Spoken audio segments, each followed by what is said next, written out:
You mentioned a little while ago that our former Secretary of State and former First Lady Hillary Clinton has been making the rounds, laying out her argument for why she is opposed to a ceasefire, even after all of the many civilians who have been killed by Israel in this conflict.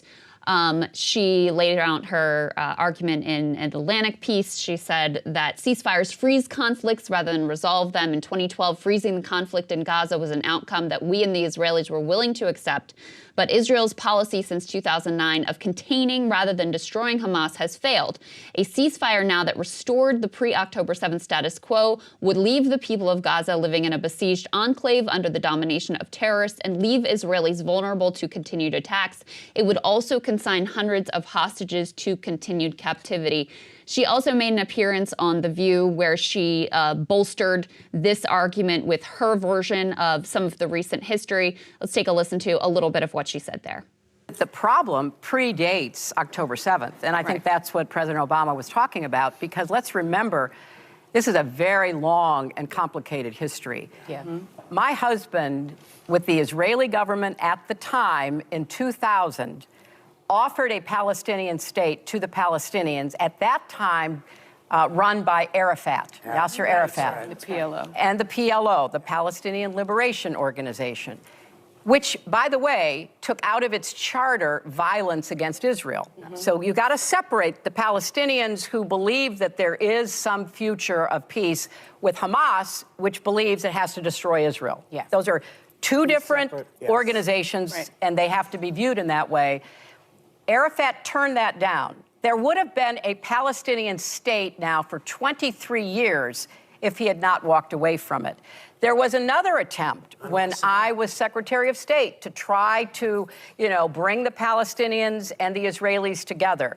That didn't work out. Hamas came in and basically destroyed all of that and killed a lot of other Palestinians. So I think when President Obama says that, it requires us to look at the history. And of course, history holds all of us accountable. So what is your view of how she... Except Hillary Clinton, who destroyed Libya. History holds all of us accountable except Hillary Clinton. But let's leave that aside. What I would like you to do, Crystal, is simply ask me one specific question from that. She made many, many statements. She talked about 2000, when her husband presided over the attempted peace agreement. She talked about Hamas, how Hamas destroyed everything. She talked about ceasefires don't exist. You would not have time for another question if I were to go into all of that. So you use your intelligence. You're very smart. Which aspect do you find most challenging? And then I'll try to answer it going through the details. Well, one of the claims that she made there, which I hear repeated often, is that it was on the Palestinian side that peace has been rejected. And she says there that Palestinians could have had a state now for 23 years had Yasser Arafat not walked away from the deal that her husband was attempting to craft. So do you agree with that assessment? What does she get wrong there? Well, she gets everything wrong, and I'm going to try to explain why. I do know the details, and I hope the listeners will forgive me for going into the details. There have been four basic issues to try to resolve this conflict between Israel and the Palestinians, okay? Issue is, number one, borders. Where should the borderline be drawn between Israel and the Palestinians? The Palestinians accepted the position of the international community.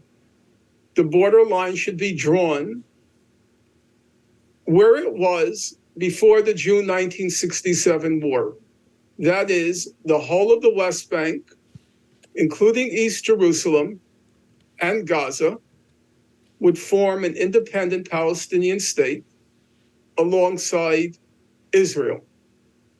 The Palestinians accepted the position of the international community. All the legal bodies in the world, the International Court of Justice, all the political bodies, the UN General Assembly. Everybody accepted the border should be what's called the pre-June 1967 border, or the whole of the West Bank, including East Jerusalem, and Gaza would be the Palestinian state side by side with Israel. Israel rejected that position. Israel wanted a part of the West Bank. In its last offer, it wanted approximately 8% of the West Bank. So it rejected the international community's position. Number two, under international law, East Jerusalem belonged to the Palestinian state because under international law, it's inadmissible to acquire territory by war. Israel acquired the East Jerusalem, the West Bank, and Gaza in the course of the 1967 war. It had no legal title to East Jerusalem, the West Bank, and Gaza. Israel rejected that position of the international community. It said it wanted parts of East Jerusalem.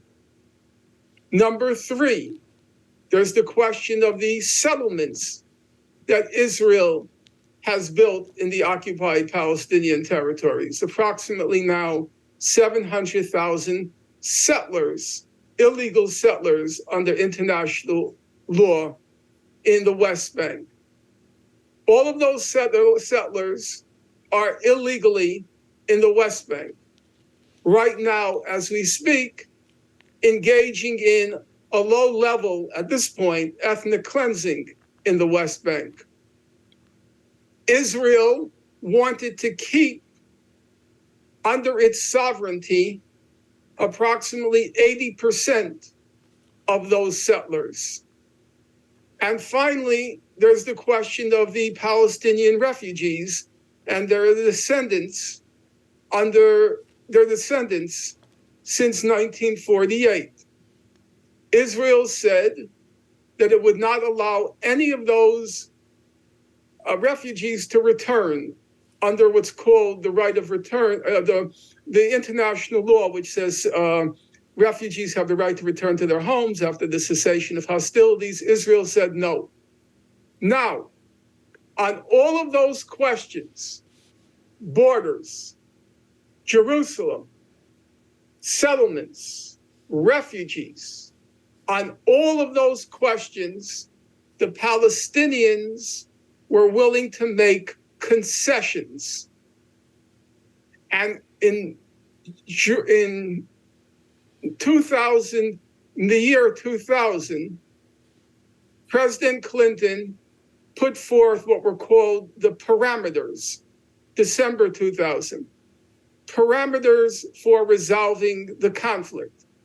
All of those parameters required concessions from the Palestinians on the basis of international law. None of Clinton's parameters required concessions from Israel on the basis of international law. Now, I want the listeners to hear the bottom line. In January 2001, both the Israeli side and the Palestinian side accepted what were called the Clinton parameters with reservations. Both sides said, we accept with reservations. It is factually untrue. President Clinton, who's an extremely smart guy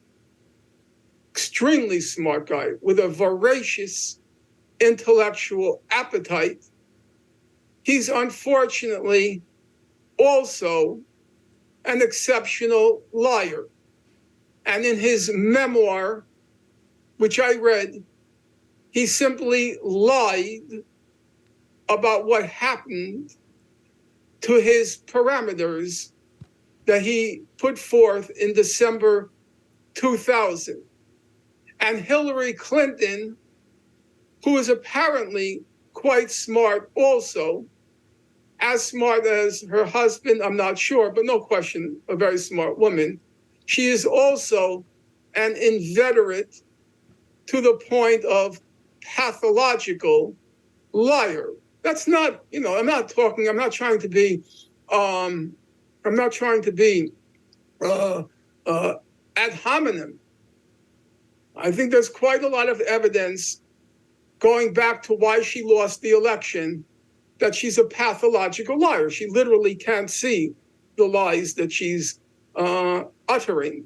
So those are just factual questions where I can say with a great deal of confidence, because I've read the entire diplomatic record and I'm willing to debate anybody on it, that what she's saying is false. It's doubly false. It's false because the Palestinians accepted the terms for resolving the conflict, which have been developed and ratified by the whole international community. Just to give you one example, every single year, the United Nations General Assembly passes a resolution called Peaceful Settlement of the Palestine Question. And every year, it lays out the terms which I just described. The terms of the settlement are anchored, embedded in international law. Every year, the vote is the whole world, which is to say approximately 190 countries on one side, embracing those terms, including the Palestinian representative organizations. And on the other side, it's usually the United States, Israel, and several South Sea islands, the Marshall Islands, Palau, Tuvalu, Tonga, on the other side. Now, if any of your listeners have doubts, which surely they have the right to, all they have to do is Google peaceful settlement of the Palestine question, United Nations General Assembly. And that resolution will come right up on the screen. It's a little more complicated to get to the voting record, but with enough conscientiousness and ingenuity, which I lack on the web, I don't know anything about computers, they can easily find the whole world on one side, the US, Israel, and some South Sea island atolls on the other side. That's the real record. And if Hillary Clinton wants to debate me on it, or her husband, I'm perfectly happy to do so. Well, and I would be perfectly happy to moderate that debate. I think that would be great for the country to see. Hey guys, if you like that video, go to breakingpoints.com, become a premium subscriber, and help us build the best independent media organization on the planet. That's right. We're subscriber funded. We're building something new. We want to replace these failing mainstream media organizations. So again, to subscribe, it's breakingpoints.com.